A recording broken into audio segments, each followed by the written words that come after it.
y utilizando la información genómica o la genética del chorito. Y eso puede ser un poquito confuso, ¿ya? Pero yo voy a tratar de explicarlo. Si alguien quiere preguntarme algo, por favor, me dicen, me paran y me dicen, volvemos un poco al tema y a fin de poder demostrar un poquito los resultados de este objetivo 4. El objetivo 4 que estaba planteado de acuerdo a la propuesta, la licitación, era que había que generar una herramienta de secuenciación masiva que permita establecer y relacionar origen geográfico de los nuevos reclutas en los bancos naturales y de las semillas captadas en colectores respecto a los bancos naturales previamente identificados, ¿ya? Básicamente lo que preguntaba este objetivo era tratar de determinar origen, ¿cierto? Y de cómo, si a nivel genético podíamos de alguna forma establecer el origen de donde estaban viendo las semillas. Tan simple como eso. Y para eso se estaba aplicando, se solicitaba más bien aplicar herramientas de genómica avanzada frente al chorito, utilizando el chorito, ¿ya? Básicamente eso. Ahora, la verdad es que cuando pensamos en la genética del chorito, o en la genética del chorito, hay que pensar un poco que prácticamente la información genética tiene un chorito, este chorito que ustedes ven aquí en la mano, tiene casi la misma información genética que tiene un humano, por ejemplo, ¿ya? La cantidad de información genética que tiene el chorito es muy similar al humano. Ahora, evidentemente, esto estamos hablando en cantidad de información genética que tiene. Por lo tanto, lo pongo en contexto para tratar de abrir esta idea de lo complejo que es estudiar la genética del chorito. No es sencilla, ¿ya?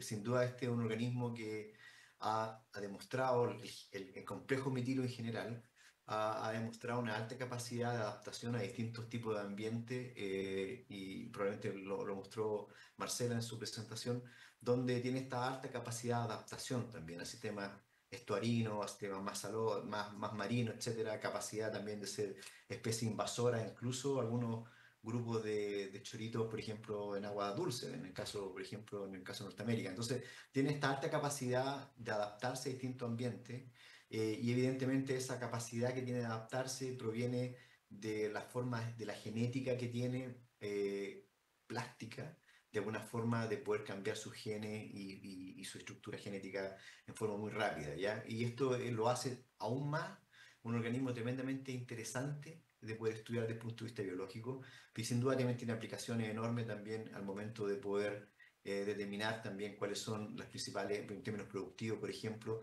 cuáles son las principales características que deberíamos ver desde el punto de vista genético a fin de cuidar los bancos, ¿cierto? Y cosa de que poder tener unas buenas diversidad genética en los bancos que nos permita principalmente tener choritos que se adapten muy bien a los cambios climáticos que estamos teniendo, ¿cierto? Ahora, la pregunta entonces tiene que estar en este contexto, ¿cierto? En el sentido de que básicamente esta imagen muestra dónde estaría actualmente focalizado, por ejemplo, tanto la producción como la engorda de chorito. Ustedes pueden ver acá. Y generalmente uno debería pensar en esto en el sentido de que la conexión que hay entre los choritos desde los bancos hasta donde están haciendo engorda son distancias relativamente cortas, ¿cierto? Cortas que en el sentido, de punto de vista oceanográfico, por ejemplo, sabemos nosotros que las larvas de choritos tienen una capacidad de dispersión que podría tener 28 días en el agua o más días en el agua, y por lo tanto la larva que podría sentarse podría estar principalmente estar en la columna y podría por lo tanto tener esa capacidad de dispersión. Si a eso le sumamos también las translocaciones que hay debido al movimiento semilla, hace que también el tema de determinar genética de chorito no es sencillo, ¿cierto? Y por lo tanto se ha tratado de hacer esto en múltiples ocasiones, muchas veces, donde te dando resultados que prácticamente no es posible hacerlo, ¿ya? No es posible hacerlo porque se ha mezclado durante muchos años la semillero, ¿cierto? Con los lugares de engorda, etcétera. Entonces, esta translocación en forma dirigida, ¿cierto? Producto para la producción de chorito hace que sea difícil entonces entender cuál es, si es que hay un origen o no. Lo pongo en contexto porque los trabajos anteriores han mostrado eso, ¿no? Y entonces, por lo tanto, este objetivo que se planteaba dentro del FIPA se podía contestar de esa forma, ¿no? no es posible hacerlo porque los movimientos que hay de chorito han sido por décadas y por lo tanto no es posible encontrar la semilla, ¿ya? Eso con la tecnología anterior. Entonces, el desafío que tenía el FIPA era de alguna forma utilizar una nueva tecnología que permitiera explorar si era posible, ¿cierto?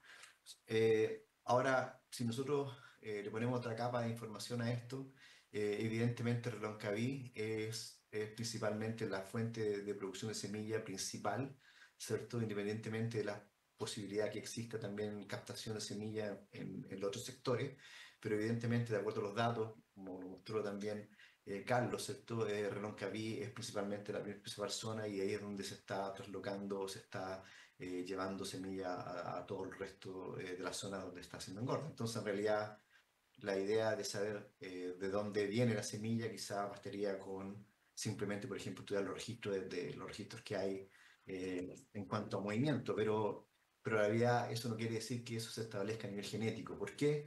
Porque una de las cosas que se sabe con respecto a los choritos es que muchas de las larvas que se asientan, cerca del 95% de las larvas mueren, ¿ya?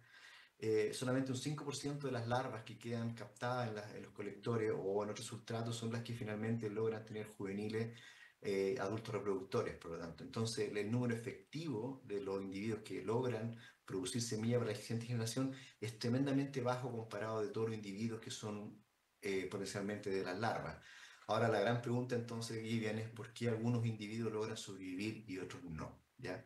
Y eso una vez más tiene que ver con la genética que tienen los choritos, ¿ya?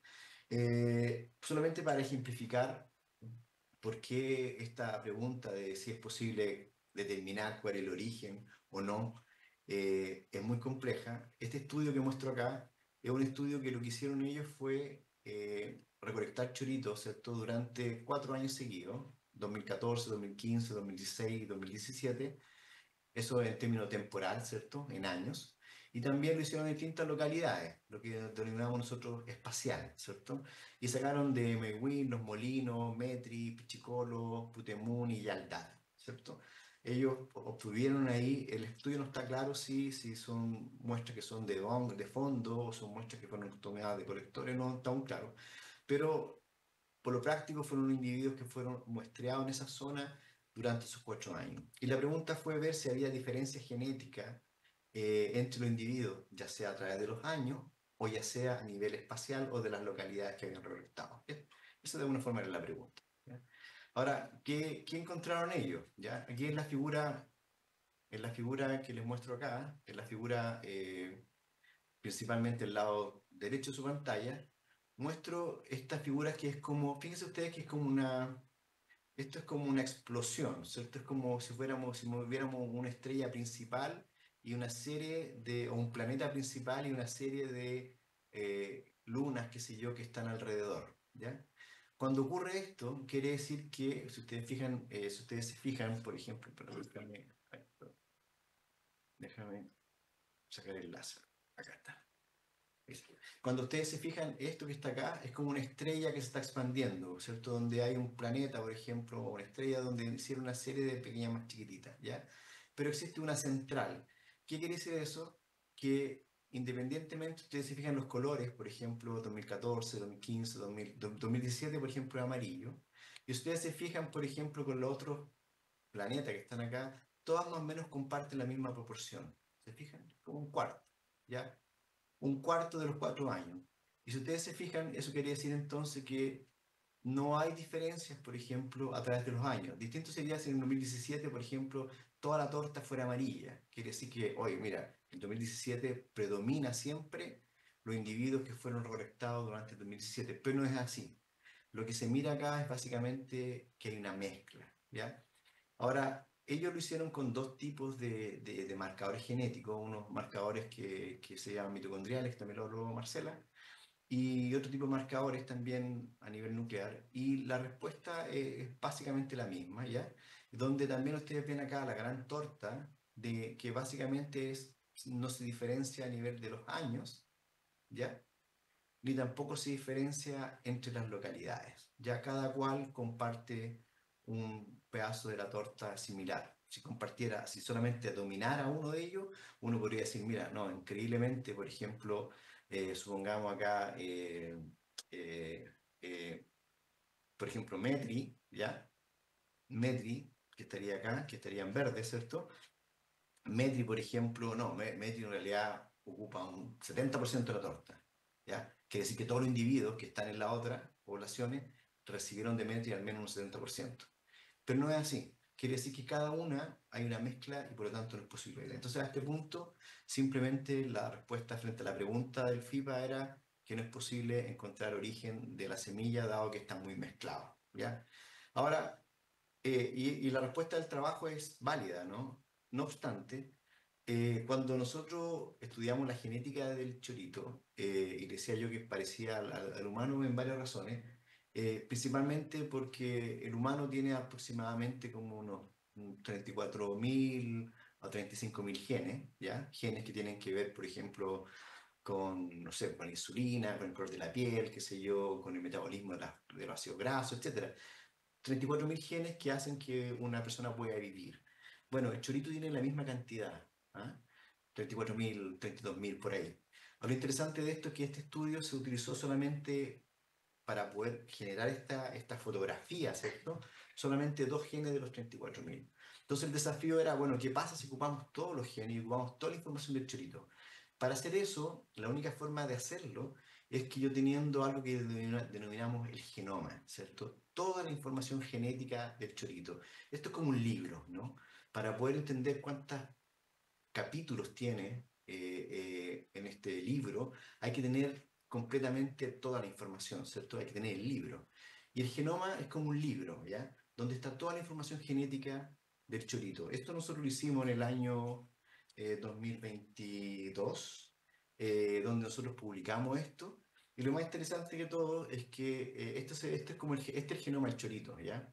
El genoma del chorito tiene 14 cromosomas, ¿cierto? Cromosomas donde están anclados la información genética en estas moléculas del ADN, y visualiza así como que ustedes ven acá en esta torta, ¿ya? Este gráfico se llama gráfico circo, ¿ya? Donde cada cromosoma que ustedes ven acá en color azul, por ejemplo, representa, aquí está la representación gráfica de lo que sería, ¿ya? Cromosoma 1, cromosoma 2, cromosoma 3. Si nosotros contamos acá, vamos a encontrar los 14 o el doble 28, que son los, tanto del padre como el de la madre.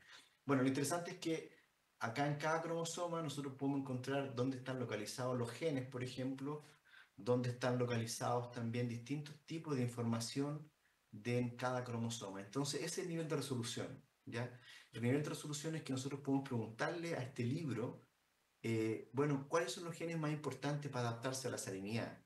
¿Cuáles son los genes más importantes, por ejemplo, para adaptarse a la baja de oxígeno? ¿Cuáles son los genes más importantes para adaptarse, por ejemplo, a aumento de temperatura? O lo importante, genes que son, por ejemplo, relacionados contra, por ejemplo, a crecimiento, ¿ya? Uno podría con esta información saber, por ejemplo, si aquellos bancos que están creciendo más, que tienen mejor crecimiento, se debe a que el ambiente permite que tengan un mayor crecimiento, o bien son semillas que genéticamente o individuos genéticamente son distintos a los otros porque tienen algunos genes que permitan que crezcan más rápido. Ese tipo de pregunta es posible hacerla hoy en día porque tenemos básicamente la información, ¿ya? Eh, Solamente para contextualizar, porque es importante esto, hace un tiempo atrás hicimos un estudio donde ustedes pueden ver acá entre Cochamoy y Aldad, primero la temperatura superficial del agua, ¿ya? Básicamente un registro de 15 años, ¿ya? Esto medio con satélite, ¿cierto? Donde básicamente muestra acá la temperatura, ¿cierto? Superficial promedio, y ustedes pueden ver acá que evidentemente Cochamó, por ejemplo, tiene mayores temperaturas, alrededor de 14 grados, incluso más, por ejemplo, comparado con Yaldat, por ejemplo, que es más oceánico, donde la temperatura no va a bordear más allá de los 10 grados. Si ustedes ven la desviación que hay en términos de grado, evidentemente quienes tienen más variabilidad en la temperatura es Cochamó más que Yaldat. Yaldat varía poco, es fría y varía poco. Cochamó varía mucho y llega a temperaturas muy altas, o sea, no altas, pero relativamente sobre el rango durante verano. Ahora, si nosotros medimos eso con datos de IFOP, ¿cierto? Y calificamos lo mismo, ya no por satélite, sino que con instrumentación que está midiendo, ustedes pueden ver acá que el verano, por ejemplo, el verano, lo que sería la parte esta en amarillo, ¿cierto? El verano hay diferencia también en la temperatura, evidentemente, entre Cochamó, que sería la barra café, con Yaldad, que sería la barra azul, donde la diferencia en temperatura son bastante altas, llegando incluso, por ejemplo, durante enero y febrero, a temperatura incluso, de acuerdo al registro esto in situ, hasta 16 grados en algunos años, ¿no? Y en cambio, en el Yaldad no, nunca pasó los 13 grados de temperatura, ¿ya? ¿Qué pasa con la, por ejemplo, con la temperatura en profundidad? ¿Cierto? Evidentemente, la Cochamó va a tener también un mayor rango térmico en las temperaturas o en las primeras capas de temperatura, hasta los 10 metros, por ejemplo, donde es importante para las cuelgas, ¿cierto? Hasta 10, 14 metros, donde ves claramente existe una mayor amplitud en la temperatura. O sea, todos los choritos que están en las, todos los choritos que están ahí, por ejemplo, están. En cambio, por ejemplo, en Yaldad, donde están las líneas, ¿cierto? Evidentemente es mucho más estable la temperatura independientemente de la profundidad. ¿Ya? Esto que genera, evidentemente genera estrés, ¿no? Los individuos, los bichos se estresan, los choritos se estresan y por lo tanto eso también tiene implicancias desde el punto de vista fisiológico. Ahora, algo más interesante, la salinidad, fíjense con la salinidad. Bueno, a lo que voy es que finalmente nosotros lo que hicimos fue básicamente sacar una foto a los individuos que vivían en Cochamó y a los individuos que vivían en Yaldad y medir de alguna forma cómo se expresaban los genes, ¿ya? Y lo interesante de esto es que vimos, acá lo que ustedes ven acá en colores, así eh, como códigos de barra, perdón, ustedes pueden ver que todo lo que es Yaldad tiene alto rojo a este lado que está acá, en cambio en Cochamó se ve sumamente azul. ¿Qué quiere decir esto? Que básicamente estamos midiendo cada uno de los 34.000 genes que estarían acá arribita. Entonces, si tengo un gen acá, por ejemplo, lo mido, veo que está muy bajamente expresado, lo que significa color azul, ¿ya? Y muy alta, expresado en Cochamó y se expresa mucho, mucho, mucho en Yaldad, ¿ya? Entonces, lo que quiero decir con esto es que la expresión o cómo se están comportando los individuos en Cochamó y Yaldad es completamente distinta. ¿Por qué? Porque el ambiente es distinto. Y por lo tanto, él responde al ambiente y lo responde con lo que tiene, que son sus genes, ¿ya? Ahora, para el proyecto se utilizaron, ¿qué hicimos nosotros? Fue utilizar, dijimos, bueno, si queremos entender si hay o no cierta posibilidad de diferenciar entre Reloncaví y todas las zonas donde residen, por ejemplo, Gualeguay y Castro en este caso en particular, vamos a utilizar no dos genes, sino que vamos a utilizar todos los genes de todo el genoma que tiene. Vamos a utilizar todo el libro del chorito para poder entender cómo se adapta. Y esto es inédito, nunca antes se había hecho, ¿ya? Nunca antes se había hecho. Y nos preguntaron, o nos preguntamos más bien primero cómo iba a ser la diversidad genética, cómo iba a estar la estructura de las tres poblaciones de chorito. Tomamos dos localidades por zona, ¿ya? Y la idea finalmente fue, en el punto 3 evaluar si es posible establecer ciertas dinámicas fuente-sumidero, ¿ya? Fuente-sumidero, o sea, los que reciben, ¿cierto? Básicamente los que están entregando y quienes están recibiendo, ¿cierto? Si podemos encontrar alguna firma genética en cuanto a esto. Pero esto, a diferencia de los trabajos anteriores, es utilizando todo el libro, toda la información genética del chorito. Esto primero fue un desafío no menor. ¿Por qué? Porque al principio habíamos subestimado la cantidad de datos que íbamos a generar. Generamos una gran cantidad de datos. Cada vez que hacíamos análisis de esto, pasaban semanas en que no podíamos tener resultados.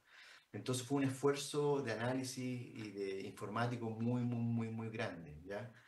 Tan grande que al punto que nos retrasó muchas veces en la entrega de resultados porque los computadores estaban trabajando los computadores y cada vez que queríamos hacer una pregunta teníamos. ¿Por qué? Porque decidimos muestrear las siguientes localidades. Mostramos Reloncaví Rollizo, Reloncaví Yaguiepe, Gualeguay Yancahue, Gualeguay Punta Quillón, Castro Yutui y Castro Chañihue, ¿ya? De ahí sacamos los individuos que fueron muestreados y finalmente, ¿qué se hizo? Para cada uno de los individuos que se sacó, cada uno de los choritos que sacaron, se secuenció completamente su genoma. Entonces, en vez de tener un genoma como el que le mostraba yo en el artículo, básicamente ahora teníamos 60 individuos porque sacamos 10 de cada una de las poblaciones, ¿ya? Justamente para poder tener a un nivel de resolución como una huella digital de cada uno de los individuos que estaba ahí. ¿Ya? Y eso fue un esfuerzo inédito, al menos en términos de, diría yo, y no estaría lejos de decir que es la primera vez que se hace en Chile, de tener esta información individual a nivel genético, ¿ya? Para una especie que tenemos en nuestras costas. No se había hecho. Así que, y para serlo sincero, también aprendimos mucho, ¿no? Yo creo que también fue una exploración y todavía seguimos analizando datos, ¿ya? Ahora, ¿qué estudiamos? ¿Ya? ¿Qué fue principalmente lo que estudiamos? Estudiamos algo que se llama polimorfismo de un único nucleótido, y es lo siguiente. Cuando comparamos, cuando comparamos un individuo con otro, ustedes saben que los humanos, por ejemplo, los humanos somos casi 99.9% iguales. Si yo me comparo yo con uno de ustedes en la sala que está sentado, vamos a ver que somos genéticamente 99.9% iguales. O sea, el 0.01% básicamente no hace la diferencia entre individuos, entre razas, etcétera, ¿ya? Ahora, ¿qué principalmente en esa pequeña diferencia que tenemos entre individuos, qué es lo que aporta? Son algo que se llaman las mutaciones, ¿ya? Las mutaciones son básicamente cuando comparamos una molécula de ADN contra otra. El ADN tiene cuatro letras, ¿ya? Tiene cuatro letras o cuatro moléculas, y cuando en una posición de un gen en particular, de una posición de un genoma, la comparamos con otro, al comparar entre ellos, si vemos que hay diferencia entre una letra y la otra, por ejemplo, aquí es una C y aquí es una T, es una mutación, ¿ya? Lo interesante de esas mutaciones es que son de alguna forma mutaciones que se transmiten, ¿cierto? No quiere decir que sean malas y que vayan a generar un efecto, sin embargo, hay otras mutaciones que sí pueden hacerlo y muchas mutaciones que ocurren, por ejemplo, el humano, generan también desórdenes genéticos o incluso también algún tipo de malformación, etcétera, pueden ocurrir, ¿ya? Y pueden generar incluso también cáncer, por ejemplo. Pero lo interesante de esto es que estas mutaciones sirven, ya sean beneficiosas o no, sirven para poder generar una firma genética, ¿ya? De cada uno de los individuos. O sea, cada individuo va a tener una firma de mutaciones que son propias del individuo, ¿ya? Y eso es lo que nos hace diferente uno de otro, ¿ya? Por ejemplo, cuando se hace un examen de paternidad, ¿ya? ¿Cómo se sabe que un individuo, por ejemplo, es realmente el padre? Principalmente porque se hace esta firma genética, ¿ya? Y la firma genética de ese individuo es única completamente, en un 99.9999%, ¿ya? Es única. ¿Y qué es lo que miden? Justamente miden estas mutaciones, ¿ya? Todos los exámenes de ADN se basan en este tipo de mutaciones, ¿ya? Entonces lo que hicimos fue, de alguna forma, utilizar esa misma información para poder caracterizar la genética del chorito. Déjame pasar esto. Ahora, para poder hacerlo, lo primero que hicimos fue utilizar el genoma completo del chorito, ¿ya? Hoy después fuimos tratando de utilizar ciertas zonas del genoma del chorito. Principalmente acá hicimos dos estrategias, ¿no? Una estrategia que utilizábamos todas estas mutaciones que pueden estar en todo el genoma del chorito, en todo el libro. O bien hicimos otra estrategia también que fue buscar aquellas mutaciones que estaban solamente localizadas en los genes, ¿ya? ¿Por qué? Porque básicamente esos genes son los que de alguna forma están muchas veces mayormente relacionadas con la capacidad de adaptación al ambiente, ¿ya? Entonces, pero no sabíamos esto, no teníamos idea de qué resultado íbamos a tener, tuvimos que explorarlo, ¿no? Bueno, y esta exploración fue la que nos tardó varios meses por poder generarla. ¿Qué pasaba cuando analizábamos todo el libro? ¿Ya? Todo el genoma del libro, ¿ya? Para todos, ¿ya? Lo que encontrábamos acá es que cuando tratábamos de diferenciar, este es un análisis con los componentes principales, cada uno de los colores representa una población distinta, ¿ya? Y lo que encontrábamos es que cuando generábamos análisis de componentes principales, era principalmente que no se veía claramente que hay una diferenciación en las poblaciones, no podíamos diferenciar ni entre Castro, ni en Gualeguay, ni tampoco en Reloncaví, ¿ya? Análisis funcional este estadístico, separando algunas variables, que se en otros componentes principales, sí lográbamos levemente, separar algo que era aparentemente que era propio de Castro con algo que era propio de Gualeguay. ¿Qué pasaba con Reloncaví? Reloncaví se mezclaba con todos los demás y no éramos capaces de básicamente encontrar Reloncaví en forma clara. Ahora, la verdad es que es bien así forzado, ¿ah? Porque podemos ver que está medio, el análisis estadístico lo muestra, pero es leve, es muy leve la contribución que hay de los individuos, ¿ya? Ahora, si hacíamos nosotros un análisis que se llama de admixture, que lo que hace es básicamente tratar de identificar las posibles poblaciones en un modelo matemático, lo que encontrábamos, fíjense ustedes, si ustedes ven distintos colores, ¿ya? Todo mezclado, es que está todo mezclado. No hay forma de diferenciarlo. Y este fue el primer resultado. O sea, dijimos, mira, entonces lo que está demostrando el trabajo es lo mismo que había hablado al principio, ¿cierto? Con dos genes, de alguna forma mostraba lo mismo cuando utilizábamos todos los genes. O sea, mezcla de todo el individuo y por lo tanto no podemos diferenciar si hay aporte o no de semillas diferenciales. Bueno, dijimos, vámonos por la otra estrategia. Veamos qué pasa con la otra estrategia de solamente utilizar ciertos genes, solamente la información de las mutaciones que están solamente en los genes, no en todas las partes dentro del genoma, ¿ya? Y ahí efectivamente sí logramos encontrar algo y logramos diferenciar, por ejemplo, entre Castro, Palaihue y Rollizo. Y había una, pero sin embargo, Rollizo tenía una fuerte tenía una mezcla con Gualeguay. Por ejemplo, Reloncaví con Gualeguay había una mezcla, pero era la primera antecedente que veíamos que aparentemente habían individuos en Gualeguay que estaban siendo relacionados con Reloncaví, pero no con ellos, con Castro, por ejemplo. ¿Ya? Entonces dijimos, bueno, veamos esto, no, tratemos de hacerlo más y tratemos de evaluarlo ahora con este tipo de estrategia que estoy hablando yo. Creo que se fijen un poco acá, las mutaciones se clasifican en distintos tipos de mutaciones, ¿ya? No voy a entrar en detalle en qué tipo de mutaciones, pero lo interesante es que hay unos tipos de mutaciones que son muy relevantes porque el cambio de esta mutación a veces implica también que cambie el gen, por ejemplo. Y puede, inclusive esa mutación puede generar que ese cambio del gen, por ejemplo, de, qué sé yo, por ejemplo, de resistencia a la temperatura, ¿ya? Puede ser beneficioso, ¿ya? Si es beneficioso esa mutación en ese gen de la temperatura, va a hacer que probablemente toda la descendencia de ese chorito se adapte mucho mejor a los cambios bruscos de temperatura, por ejemplo. O sea, más eficiente incluso, por ejemplo, frente a la captación de alimentos para poder llevarla a crecimiento. Entonces, ese tipo de mutaciones son tremendamente interesantes y esa fue la que estudiamos principalmente. Eso es lo que ustedes ven aquí a su gráfico en el lado derecho. Fíjense ustedes que acá está mostrada la diferencia significativa de esto. Y ustedes pueden fijarse que hay como dos grupos, ¿cierto? Hay un grupo que podríamos decir que son de alta, que aquí está, que está aquí, y otro grupo que está acá. Este grupo que está acá son este tipo de mutaciones que están asociadas a Castro, aquí Castro, Chañigüe, y después Reloncaví y Ayepe. ¿Ya? Y después tenemos este otro grupo donde está Gualeguay y Reloncaví Rollizo. ¿Ya? Entonces, lo que muestra es que como que Rollizo se parte en dos y perdón, el Reloncaví se parte en dos y Reloncaví, parte de los individuos de Reloncaví, principalmente Reloncaví Rollizo, son más genéticamente similares, por ejemplo, a Gualeguay que los de Yayepe con Castro, ¿ya?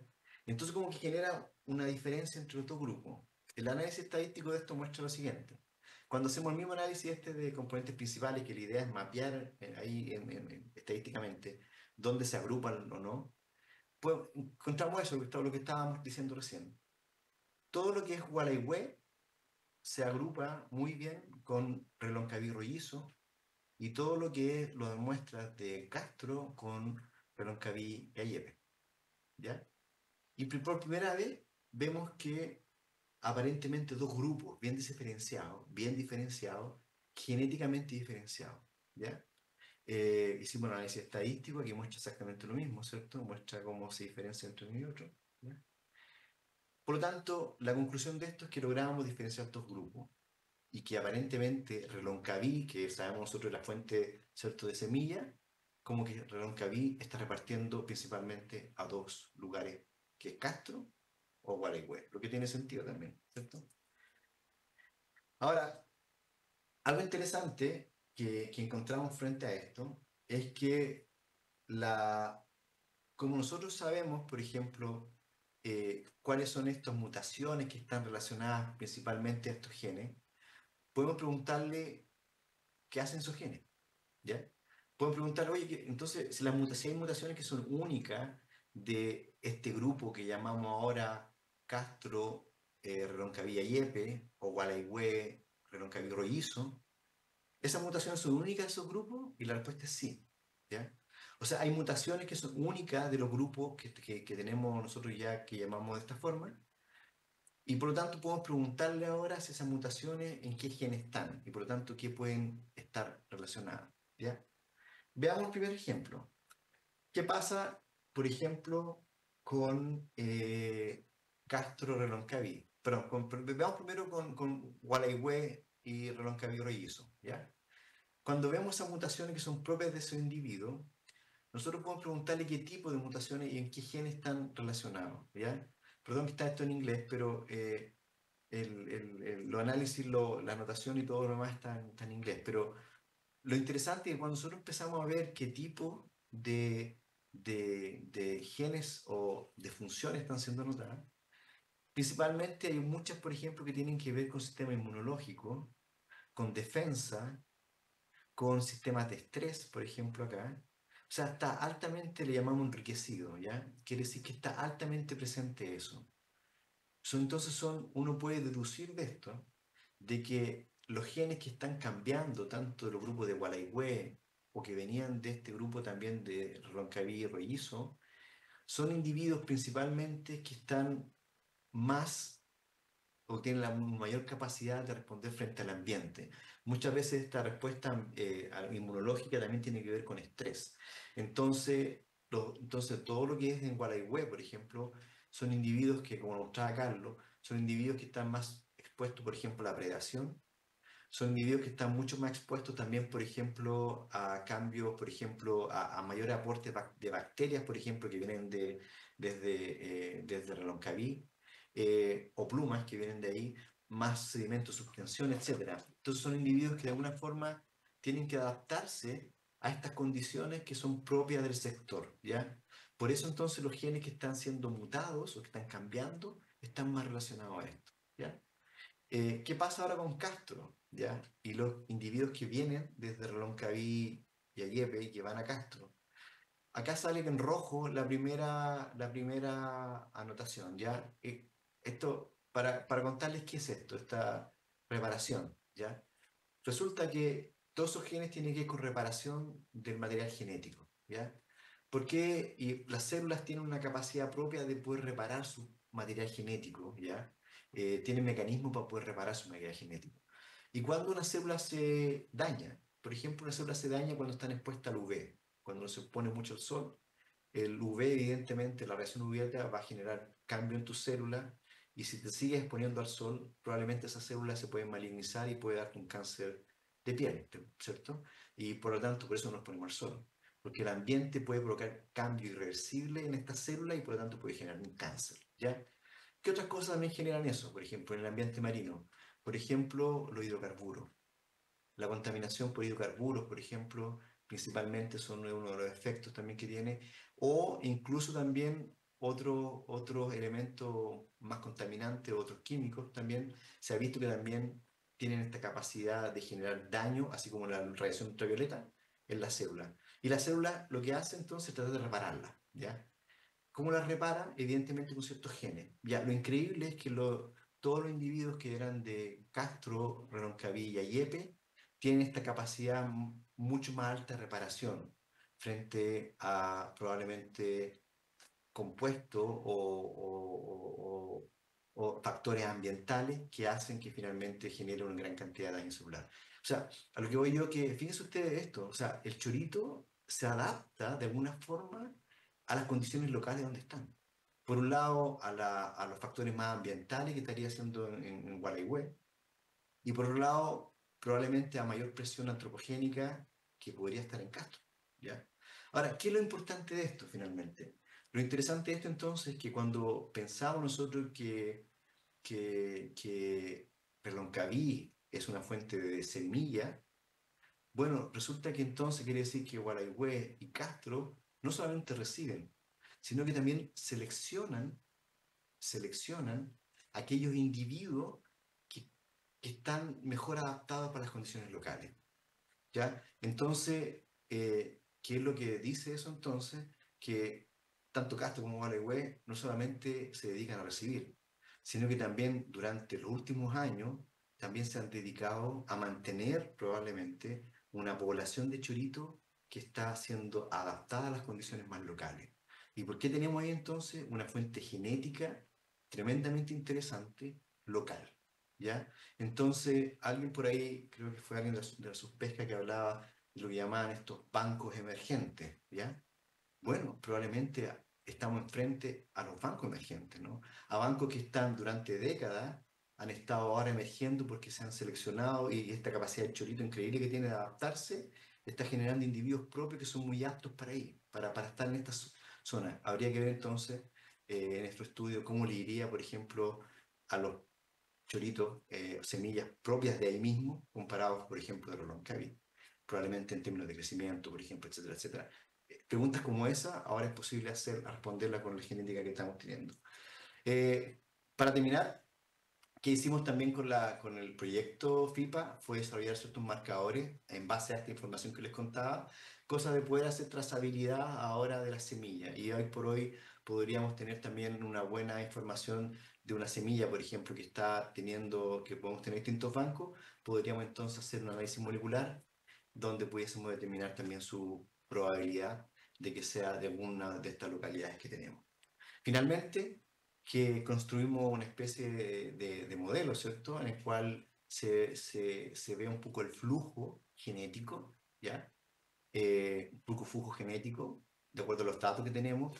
¿Y qué encontramos entonces? Encontramos que, de alguna forma, Yayepe, genéticamente, digo, genéticamente, todo lo que es Yayepe está mayormente conectado genéticamente al menos con Chañihue y Yutui, ¿ya? Y rollizo está genéticamente más conectado, o es más cercano con Gualeguay, Chancahue y Punta Quillón, ¿ya? Y existe también, a su vez, una pequeña flujo genético entre también Gualeguay y Castro, muy pequeño, pero principalmente el mayor flujo, las flechas grandes implican un poco la intensidad del flujo, estaría principalmente dado por desde Rollizo hacia Gualeguay y Yaguepe, perdón, hacia Castro, ¿ya? Eso es lo que les puedo contar. Ahora, como conclusiones del estudio, bueno, este primer estudio genético a nivel masivo que se hace en una especie nativa en Chile, ¿ya? Y por lo tanto permite establecer como una línea base para futuros estudios que también se puedan hacer posteriormente, vinculando, por ejemplo, a otras zonas de Reloncaví, por ejemplo, ¿ya? Eh, también permite los análisis que se hicieron y también estadísticos, al menos diferenciar claramente una estructura poblacional, creemos nosotros, que está derivada de alguna forma de las translocaciones, ¿cierto? Esta conexión genética que hay entre esta zona específica de Reloncaví con respecto a Castro y Gualeguay, probablemente sin duda tiene que ver con el aumento de la semilla y así lo es, ¿cierto? De acuerdo a los datos que mostró Carlos también. Sin embargo, existe clara información también que existe una selección de las semillas que están llegando ahí, ¿ya? Por alguna razón, ¿ya? Probablemente porque el chorito tiene la capacidad esta increíble de adaptarse a esto donde están viviendo, ¿cierto? Y finalmente, el trabajo propone también un tipo de marcadores de genes genéticos que permitirían entonces evaluar su potencial, la trazabilidad de la semilla en futuro estudio también que se decidan hacer. Eso. Gracias por el tiempo.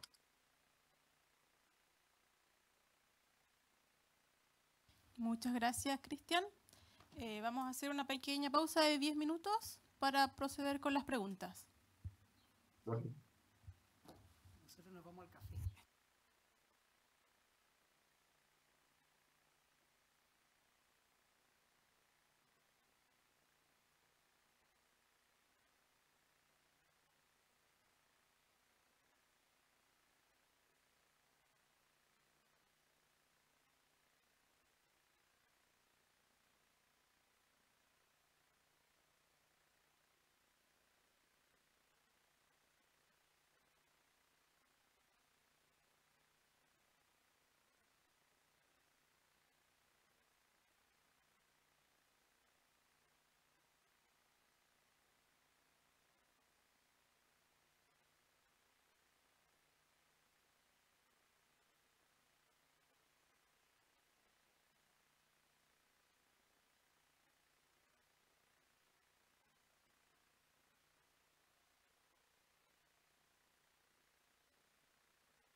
Hola. Ya. Voy a intentar hacer de moderador. Vamos a empezar con preguntas de los asistentes para que puedan, y vamos a ir entre preguntas online y preguntas de asistentes. Así que le vamos a ofrecer la palabra a los que están presentes. ¿Hay alguna consulta que quisieran hacer alguno de los panelistas? Voy a tener que incluirme entre ellos, así que me moderan si me extiendo mucho. ¿Sí? ¿Carolina? ¿No? ¿No? Cristian. Mi pregunta es para un poco la Marcela podrá responder, o el Cristian. Se mencionó varias veces con respecto a que las semillas de la zona de Cochamó tenía mayor variabilidad genética. Si yo le preguntase, o acá está René, que es engordador de chorito y busca semillas en las diferentes partes, uno podría pensar que la semilla obtenida de esos sectores puede tener mejor performance después de la engorda, si se trae, por ejemplo, a la zona de Chiloé. Es decir, esa semilla puede tener mayor valor agregado frente a otra semilla, a tener mayor variabilidad genética. Esa es la pregunta. ¿Marcela? Ya, no, mira, yo creo que no es tan simple la respuesta, no creo que no es tan lineal tampoco, porque la diversidad genética no necesariamente quiere decir que van a tener mayor posibilidad de crecimiento o otras características que tienen que ver, que son de interés de los productores. O sea, uno no asegura que esté alineado con crecimiento o engorda. Solamente lo que te dice eso es que tienen como conjunto, porque no es el individuo, sino que es el conjunto del banco natural, que tienen individuos genéticamente muy diferentes, muy diversos. Eso es lo que habla de la diversidad genética, que es una característica del banco natural. ¿Qué es lo que pasa? Que puede que ahí tengas individuos que crecen más, pero esa es otra herramienta genética, que es la genética cuantitativa, que busca seleccionar individuos que tienen mayor crecimiento. Cuando tienes más diversidad, puedes tener individuos que crezcan más que otros. Entonces ahí tienes un potencial para hacer selección artificial. Pero no quiere decir que justo vas a tomar la semilla. Puede que haya, pero no es tan lineal. Yo no aseguro que esto sea así tan directo. Cristian, ¿quieres complementar? Sí, estoy de acuerdo con lo que plantea también Marcela. No es tan lineal, ¿cierto? Es difícil un poco poder, ojalá tener una respuesta clara en el sentido de si realmente la diversidad genética que está en Cochamó, por ejemplo, sin duda tiene un valor también agregado, ¿cierto? Que sería interesante verlo, ¿cierto? No obstante ello, algo que nosotros hemos encontrado analizando datos, porque insisto, esto, disculpa que sea reiterativo con la figura esta del libro y la genética, ¿no? Tú sabes que un buen libro, tú cada vez que lo agarras, lees un capítulo, vas a encontrar cosas nuevas, ¿cierto? Para los millennials es como ver una serie o para ver un TikTok, ¿no? Probablemente un TikTok nuevo va a encontrar algo nuevo. Y esto y eso es interesante, una de las cosas que hemos visto ahora, y voy a ejemplificarlo con esto, ¿no? Ustedes saben que los choritos ¿cómo crecen los choritos? Los choritos crecen principalmente con un gen que se ha visto relacionado a la insulina, ¿ya? Nosotros los humanos producimos insulina, ¿cierto? Nuestro páncreas produce insulina, ¿cierto? Y lo que hace la insulina, y quienes están ahí en el público, si hay alguno que sea resistente a la insulina o tiene problemas de diabetes, ¿cierto? Tiene que ver principalmente con la insulina, la capacidad que tiene de movilizar azúcares, ¿cierto? Que puedan entrar a la célula y con esto pueda la célula crecer y vivir, ¿cierto? Alguien que de alguna forma es resistente a la insulina no tiene esa capacidad de movilización y tiene que por lo tanto inyectarse insulina. Bueno, así ocurre en lo humano, ¿cierto? Y por tanto la insulina es fundamental para nuestro metabolismo, porque básicamente nos va a ayudar a tener la energía necesaria, ¿ya? Si eso no es así, alguien va a caer, por ejemplo, va a sentirse cansado, qué sé yo, y fatiga, y es justamente por falta de azúcar, ¿no? Que entra a las células, a los músculos, etcétera. Es la fuente energética, lo que quiero decir.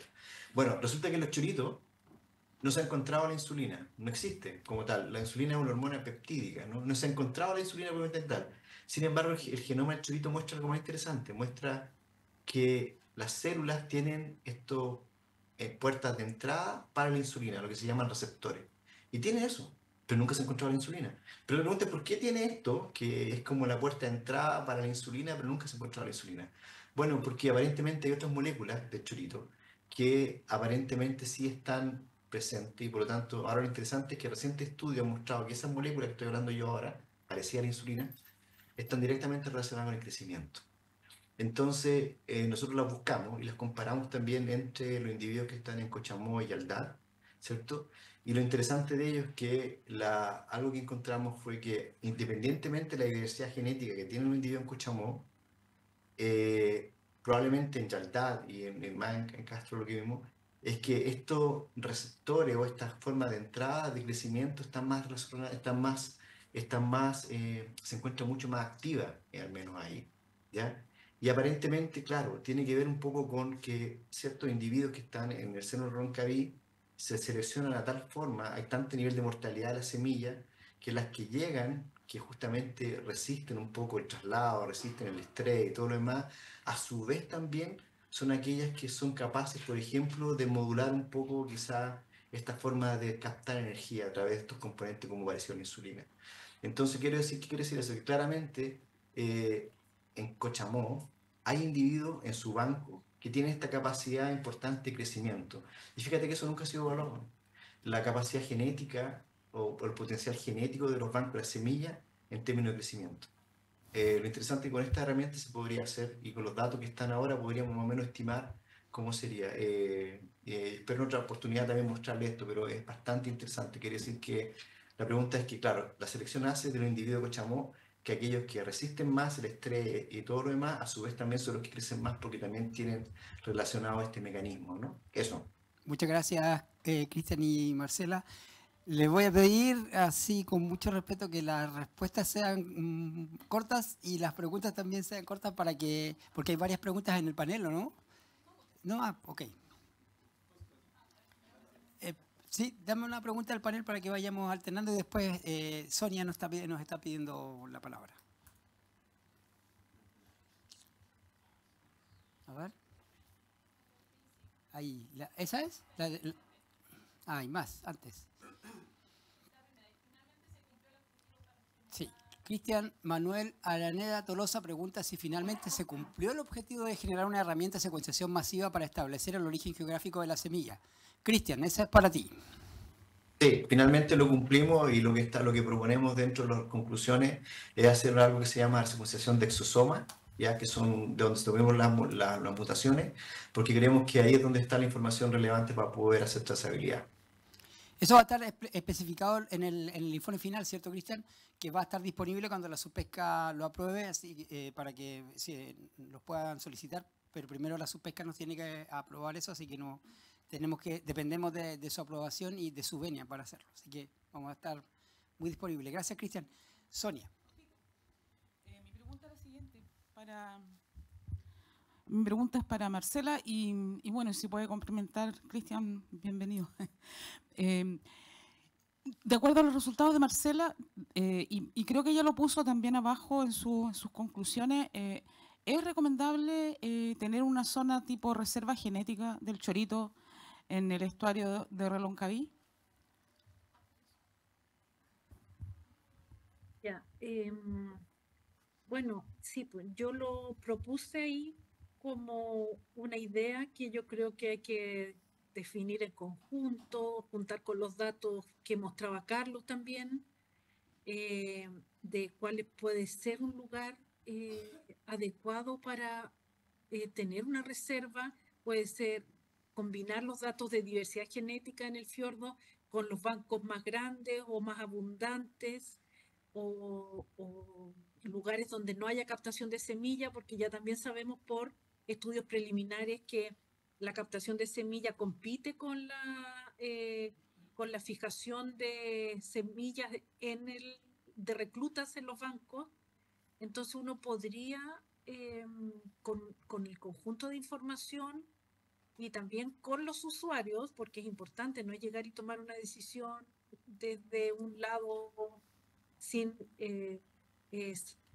conocer o medir el efecto que puede tener en las personas, por ejemplo, que usan las semillas o que están captando en ese lugar. Pero yo creo que es algo, y también debería ser con la Subsecretaría de Pesca, en conjunto, poder definir cómo proteger algunos lugares para que en el fondo no tengamos estos problemas que la semilla cada vez se hace más frágil, la certeza de captar semilla.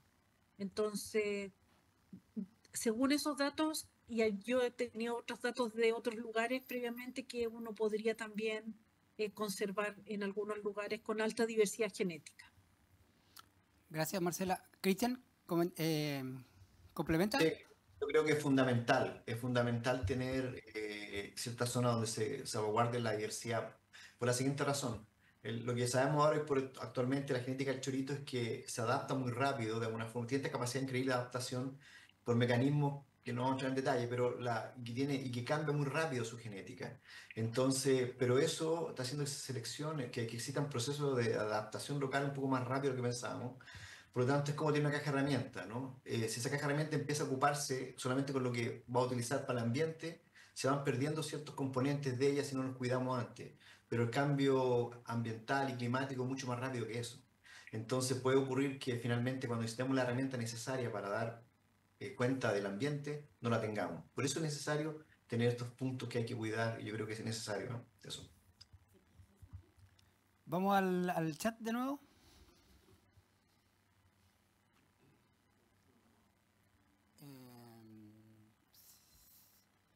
En el año 2024, dice, desde el estero de Castro salieron entre 600 a 1000 toneladas de semilla de chorito.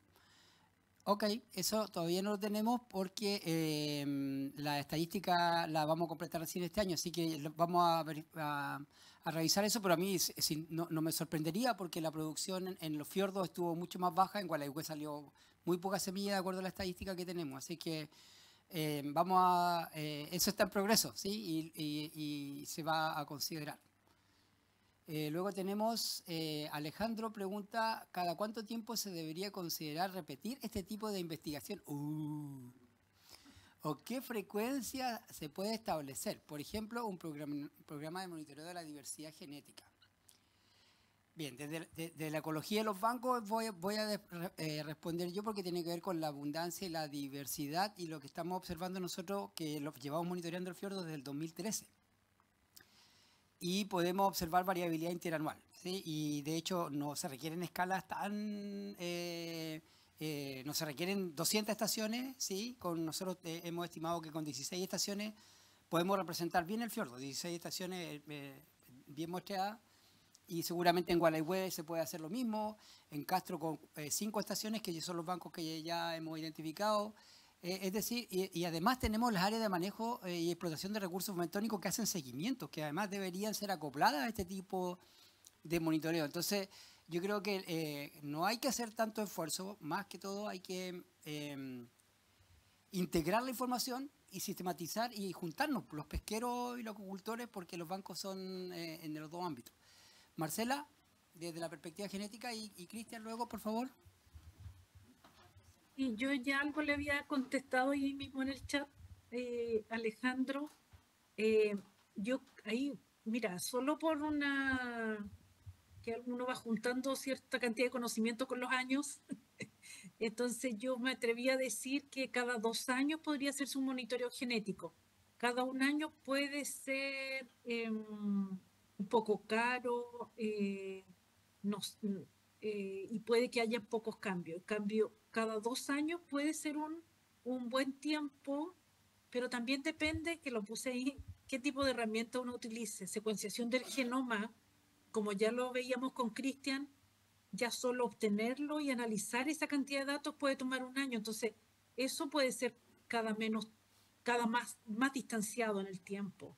Y ahí entonces yo puse cada 4 años, una secuenciación un poco más masiva, pero herramientas que son rápidas y más baratas, como secuenciación de algún gen relevante o de algún marcador molecular rápido de obtener, puede ser cada 2 años y te permite ir monitoreando cómo va la diversidad o si los bancos se van diferenciando o no.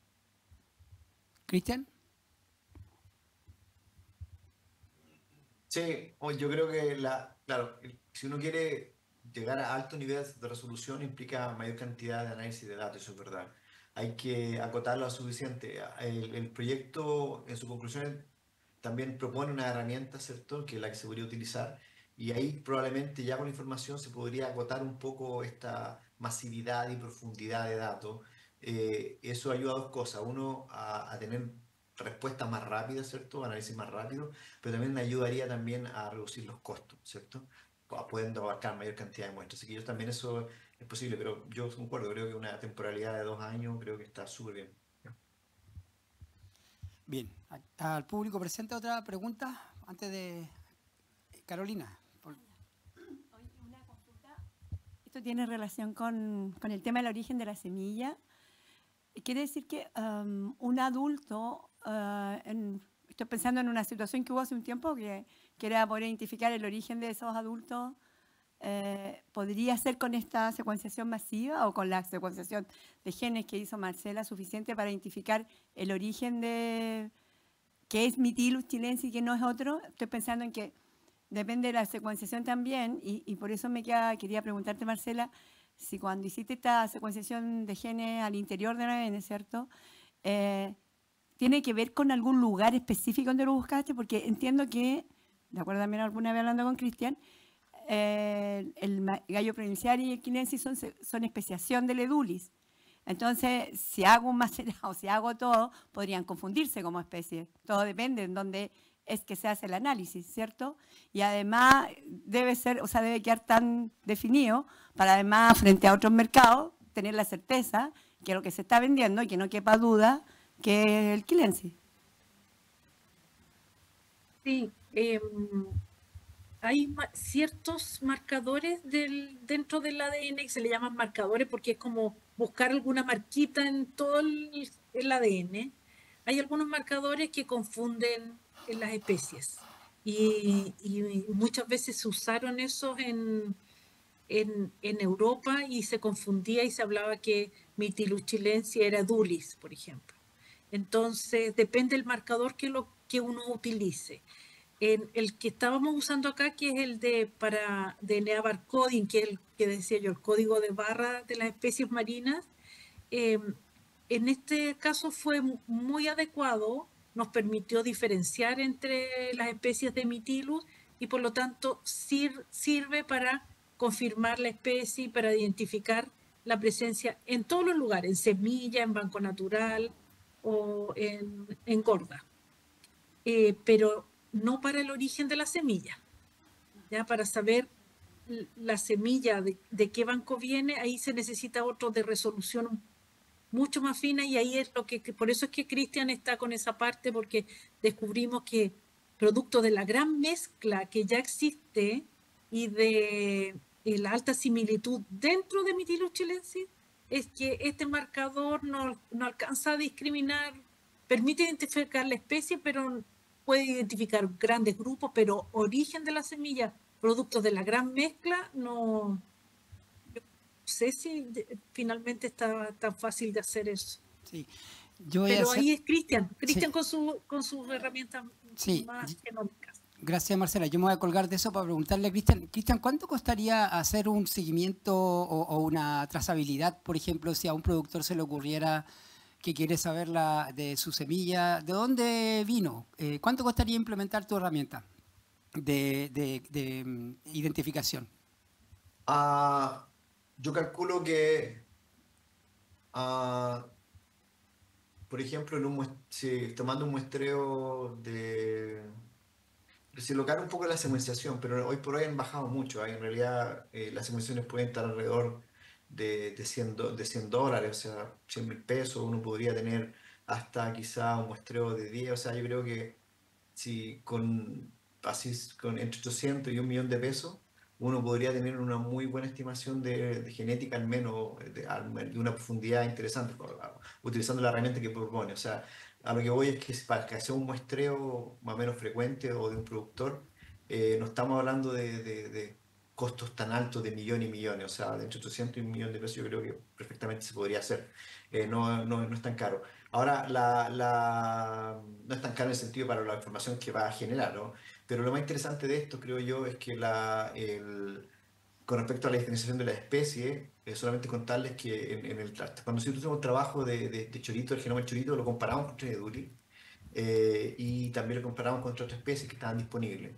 Actualmente va a salir una nueva publicación con respecto al nuevo genoma de Galo provincial, y un trabajo que estamos desarrollando con colegas de CSIC en Galicia.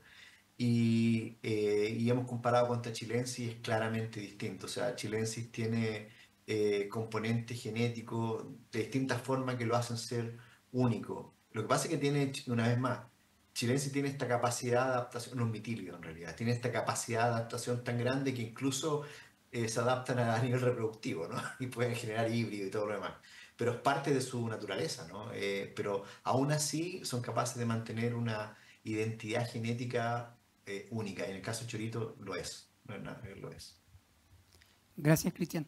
Otra pregunta de panel, de chat. Ya, Marcela contestó ahí. ¿Qué otras zonas se estima se deben investigar? Alejandro. Bueno, desde la perspectiva de la ecología, yo lo comentaba en el café. Nosotros, el fiordo donde más choritos hay, que yo conozco hasta ahora, y he recorrido hartos, es el Reloncaví. Después, seguramente Comau, habría que mirarlo, aunque de lo que sabemos, la aloclina es mucho más angosta. Yo no sé si es que hay bancos en el seno de Reloncaví, pero sería quizás bueno hacer una exploración, porque la hipótesis nuestra es que es sumidero. ¿Sí? Eso quiere decir que es alimentado por el fiordo, pero es una hipótesis nomás. Y hacia el sur sabemos que en el Puyuhuapi hubieron bancos importantes en la región de Aysén, estoy hablando ahora en los años 90, pero hoy día esos bancos parece que ya no existen. No hay monitoreo ahí en esos territorios, pero sí de la información que tenemos han desaparecido. Hay una publicación que muestra la distribución batimétrica de individuos y no hay, ¿sí? Llegan hasta la cholga. Entonces, algo también ha estado pasando en los últimos 30 años con las poblaciones naturales, que como no han tenido mucha visibilidad, no se conoce mucho. Y no sé, yo no sé si yo creo que los productores podrían darnos ideas, o incluso, no sé si alguien de aquí del público. Que eso está en el contexto de lo que nosotros visualizamos como Comau, claro, como el complejo Comau, porque también está Quintupeu, nosotros llegamos hasta la entrada de Quintupeu, y en la entrada de Quintupeu el banco era bastante ancho también, pero claro, ese complejo de esa zona podría ser una zona a estudiar, pero también yo creo que ahí ustedes tienen que colocar porque ustedes son los que más conocen en ese ámbito. Yo conozco el territorio. En ese caso, ya, respecto a las zonas donde pueden haber bancos naturales, no hay que olvidar que hubo la erupción del Calbuco y eso generó un impacto que no sé cómo se mide, ¿no es cierto?, en los bancos naturales, cómo se midió en su momento, que entiendo que se tomaron datos.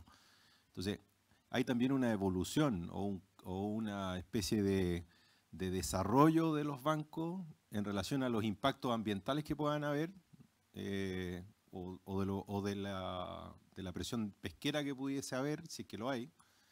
Por lo tanto, no sé, yo como productor, para nosotros, el primero saber de dónde viene genéticamente, que esta es una especie nuestra, digamos, y que no se confunde con ninguna otra, comercialmente eso es importante.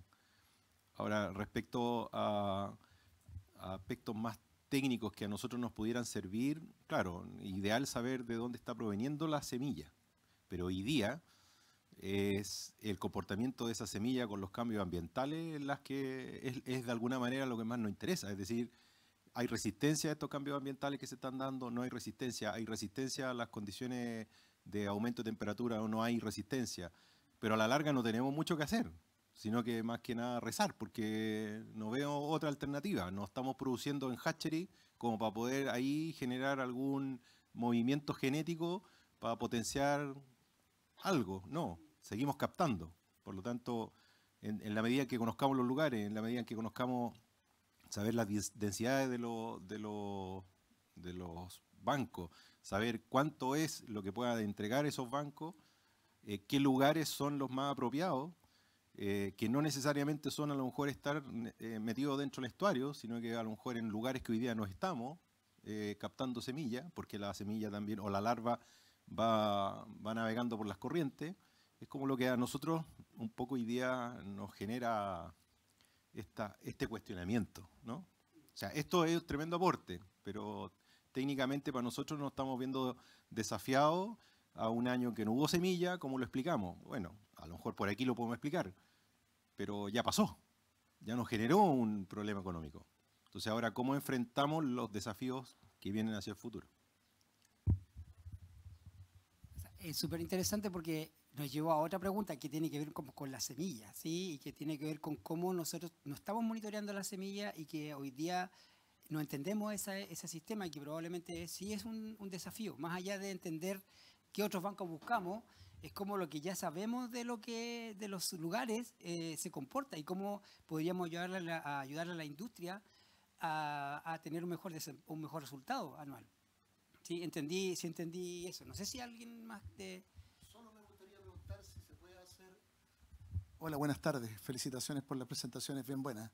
Me gustaría preguntar si se puede hacer genética de larvas, pensando en la deriva de masas de agua que oceanográficamente sean seguidas, muestreadas y tratar de sacar las semillas que nos interesaría registrar. Sí. Nosotros dale tú. hemos hecho, sí, nosotros hemos hecho análisis con larvas, sí. Se puede secuenciar. ¿Qué es lo que pasa? Es que sacas poco ADN, entonces depende qué tipo de computador usas, pero secuenciar un gen como el que estábamos usando para el DNA barcoding se puede hacer, y cuando necesitas trabajar con muchos datos genéticos, cuesta un poco más de obtenerlo, pero sí. Pero la pregunta está orientada a de dónde viene la semilla o de dónde viene. Claro, esa sería no la especie, sino que estamos hablando de dónde viene. Y ahí probablemente entonces habría que preguntarle a Cristian, ¿sí? ¿Cómo podríamos implementarlo en larvas, por ejemplo, o en recién asentado? Cristian. Claro, estudios genéticos se pueden hacer con larva, igual, eso sí. Porque que se pregunta uno y es otra cosa. Sí, yo encuentro que es súper buena pregunta. La verdad es que de hecho yo creo que sí, no sé, yo apostaría a un siguiente estudio justamente eso. Más allá del estudio de lo que actualmente tenemos en los bancos, es más bien sería interesante saber realmente lo que sobrevive de lo que estamos enviando, ¿no? Eso es perfectamente factible hacerlo.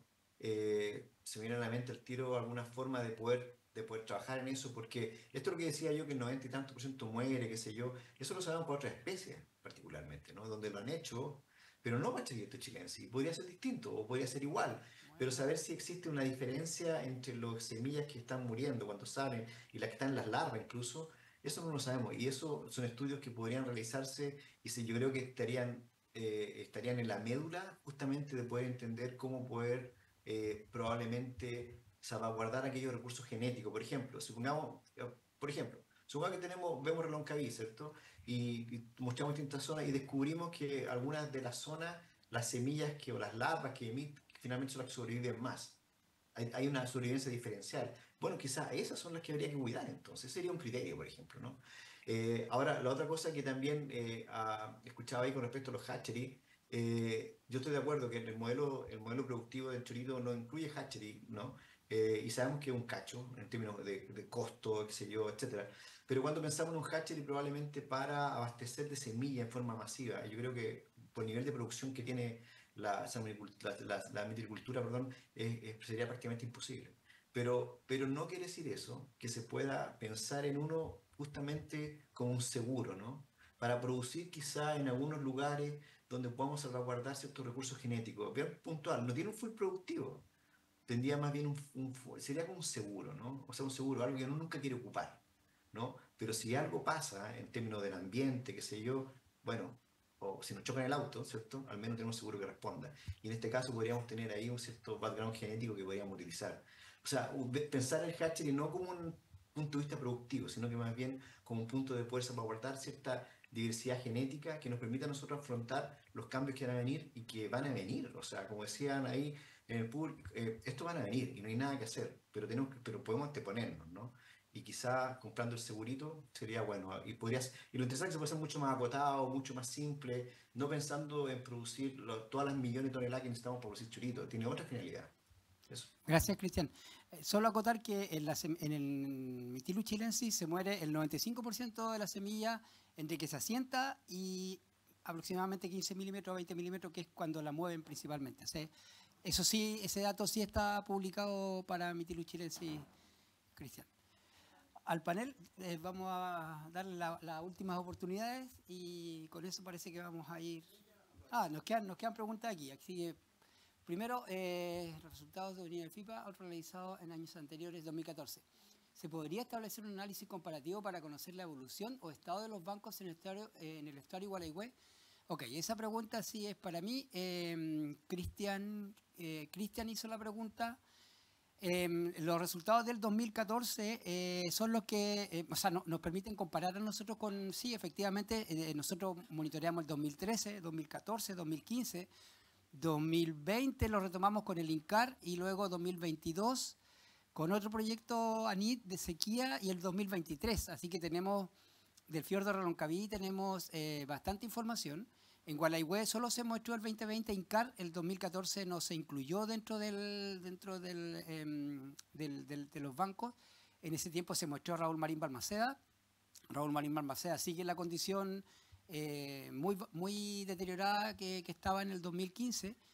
Y en cambio el Reloncaví ha tenido oscilaciones. Lo que sabemos del Reloncaví es que se está poniendo más somero. O sea, la cholga está ganando espacio de abajo y el banco de choritos se está haciendo un poquito más angosto y eso tiene que ver directamente con el aumento de la salinidad en el estuario.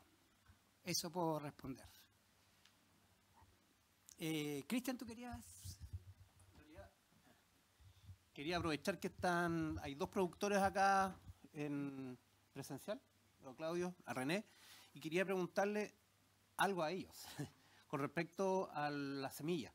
Ellos compran semillas en diferentes lugares, por lo tanto es interesante saber la apreciación de ellos con respecto a la performance de la semilla obtenida de diferentes lugares, puestos en los mismos centros, si tienen respuestas diferentes. O sea, si ustedes han identificado que semilla obtenida de ciertos lugares tienen una mejor respuesta frente a la engorda o alguna variable, digamos, productiva.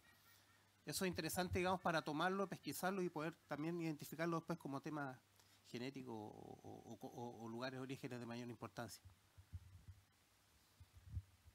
A ver, la experiencia mía es que, independiente del origen de la semilla, la posición dentro de la granja, donde queda en la engorda, es la fundamental. ¿Ah? O sea, sí, hay las zonas, por ejemplo, que nosotros le llamamos fronteras dentro de una concesión, crecen los choros mejor, más rápido, más bonitos que los que están más al medio, que pueden pasar hasta 6 meses sin cosecha antes que los anteriores. Ya, pero no respondiendo al origen, sino que más bien no respondiendo al origen. Por eso te digo, pueden ser orígenes iguales que quedaron en condiciones distintas o orígenes distintos que también tienen la misma respuesta distinta. O sea, finalmente la posición por una cuestión de llegada de alimentos, de corrientes, de variables que están ahí dentro de la granja son beneficiados o no. No sé, Claudio. La respuesta es no. No hay cómo, digamos. Habría que dedicarse a estudiar cada uno y tener marcado, digamos, pero hay mucha variabilidad. Está la variabilidad de la superficie, está la variabilidad de la profundidad, está la variabilidad de un lugar somero, de un lugar más abierto.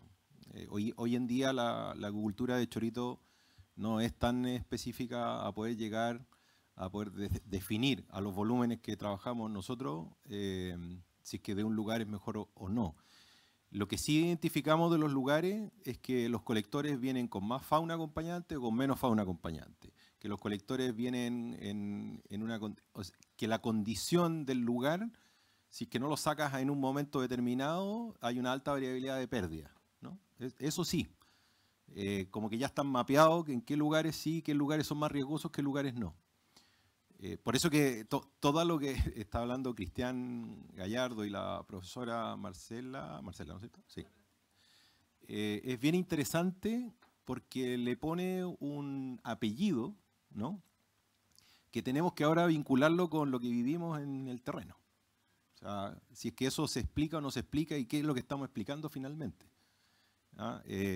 Para mí, yo creo que está nuestro gran hatchery natural, digamos, que son los bancos, que eso es muy importante que podamos tener claridad de eso y al mismo tiempo de entender bien las dinámicas de los lugares. Las dinámicas de los lugares hoy día no somos solamente productores de chorito en los lugares de captación, sino que también hay salmonicultura y posiblemente a futuro pueda haber algas, que tampoco sabemos qué impacto pueda tener eso.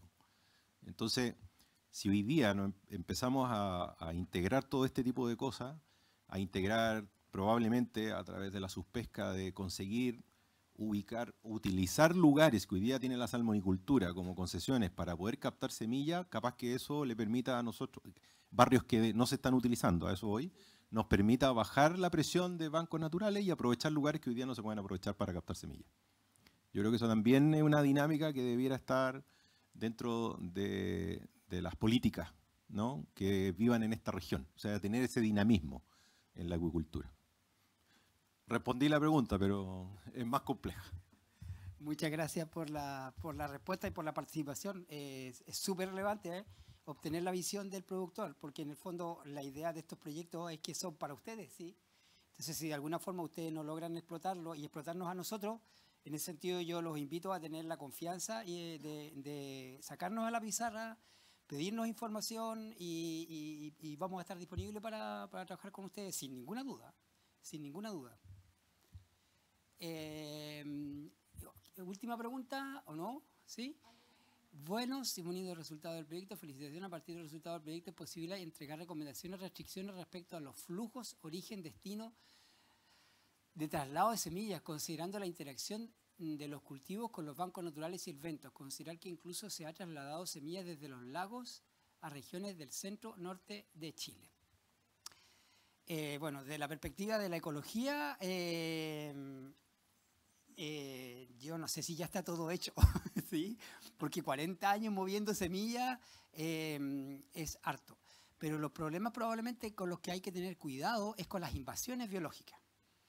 Y ahí sí, el tema de las plagas, por ejemplo, nosotros sabemos que tenemos aquí a Lesanium catenella y que hay todo un programa de plagas que está asociado a no trasladar ciertos materiales de una región a otra. Ahora tenemos a Metridium senile, que es nuestra anémona invasora, que ya sabemos que va por los ríos. Por lo tanto, desde mi perspectiva, un tema relevante de los traslados que deben ser más controlados, al menos, está probablemente hoy día más en el contexto de las especies invasoras que en el contexto del traslado de Mitilochenesi en la región de los lagos. No sé qué podría decirse de la región de Aysén, pero también en los 70 hubo movimiento de semillas de la región de Aysén a los lagos. Eso está documentado también. Entonces, el movimiento ha sido bien brutal. Marcela, si quieres opinar al respecto de eso, del traslado. No. Ok. Perspectiva genética, me refiero a la perspectiva genética. Claro, sí. Sí, es que yo creo que ya algo había mencionado que en el fondo cuando uno hace el estudio genético y ve esta gran homogenización, la causa es el traslado.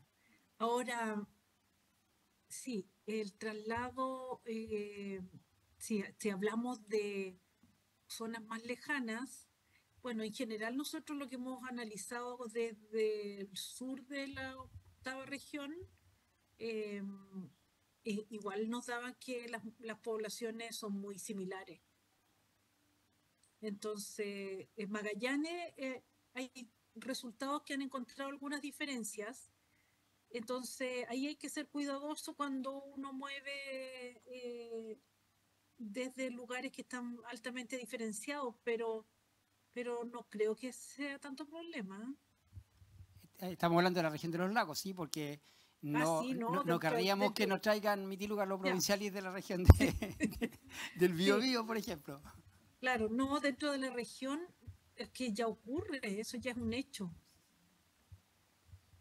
Sí. Entonces, desde Cristian, el punto de vista genético, perdón. finalmente va a depender si esos individuos se reproducen. Y ahora lo de los bancos emergentes, yo creo que puede ser algo muy interesante, que puedan empezar a aparecer estos bancos emergentes si es que se hacen sustentables biológicamente. Cristian, ¿algún comentario para cerrar? Igual ya estamos llegando al... No. ¿No? No, por mi lado, está todo bien. Sí. Ok. Última pregunta. No, mira, algo que hemos conversado varias veces, Cristian, con Carlos también y otros, tiene que ver con el tema de lo que pasa en forma como alternada casi, que cada ciertos años aparece más semilla, tanto fijada sobre los adultos como en los bancos que resultan como los sectores como de Castro, ¿cierto? Para Senca. Y que generalmente se da de forma alternada cuando hay problemas de semilla en la cordillera. Con estos estudios de marcador y a raíz de todos estos flujos que se ven, que claro, uno piensa que son más rápidos y más inmediatos a través del traslado de semilla que hay, pero en el tiempo, cada cierto tiempo, con ciertas condiciones, fuerza Coriolis, etcétera, deriva la deriva larval de esos bancos que están en la cordillera. Puede ser que ellos son los que aportan en este lado de la zona interior del mar de Chiloé, donde están estas otras zonas de colecta que aparecen muy masivamente incluso sobre centros de cultivo. Pregunta para un oceanógrafo. O sea, yo creo que la probabilidad existe. Sí, es que lo que pasa es que lo podrías hacer el estudio y en un año determinado vas a observar algo que lo más probable es que no se te vuelva a repetir al año siguiente, y al año siguiente y al año siguiente. Entonces, a lo mejor eso es más factible hacer con trazabilidad de padre e hijo, y ahí probablemente la herramienta genética sería más adecuada para poder seguir ese tipo de eventos que son de tan corto plazo. ¿Sí? Sí, no sé si quieren complementar alguno, Cristian o Marcela. No. Ok. Gracias. No sé si hay alguna otra pregunta, si no estaríamos llegando al... ahí tenemos una última. No, yo a lo mejor podría solo comentar que además se ha mencionado que hay varianza reproductiva en los bancos.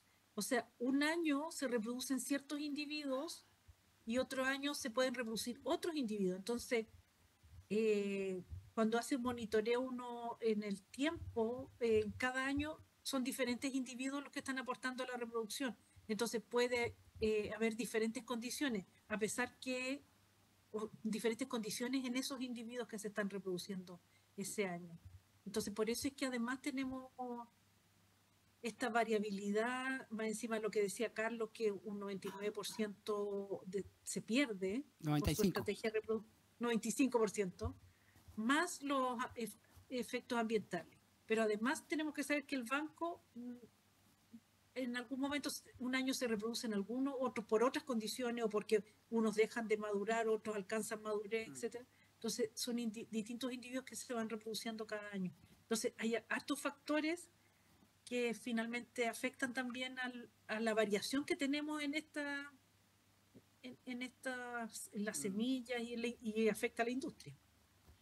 Sí, sí, y complementar con eso que la estructura de tamaño de los bancos, de edades de los bancos son de más o menos 7 clases, más o menos, 6 a 7 clases de edad. Entonces así se van reciclando, cada 6 a 7 años ya tenemos una generación completa nueva. Así que eso como, claro, en el banco, y por eso que como lo que plantea Marcela tiene tanta validez, porque se van reciclando los reproductores año a año. Bueno, les agradecemos a todos su participación, a las personas que se mantuvieron online y a los que asistieron. Les damos muchísimas gracias por su participación y apoyo. agradecer nuevamente a la Subpesca por la confianza que tuvo en el grupo de UH, INCAR, UDEC y FOP para ejecutar este proyecto, y esperamos concluir pronto el informe final para que lo puedan tener todos disponibles. Muchísimas gracias a todos. Muchas gracias también a todos. Chao, que estén muy bien. Chao, chao. Buen regreso. Chao, gracias a todos. A ustedes, buen regreso. Chao, que estén muy bien. Gracias. Gracias a todos.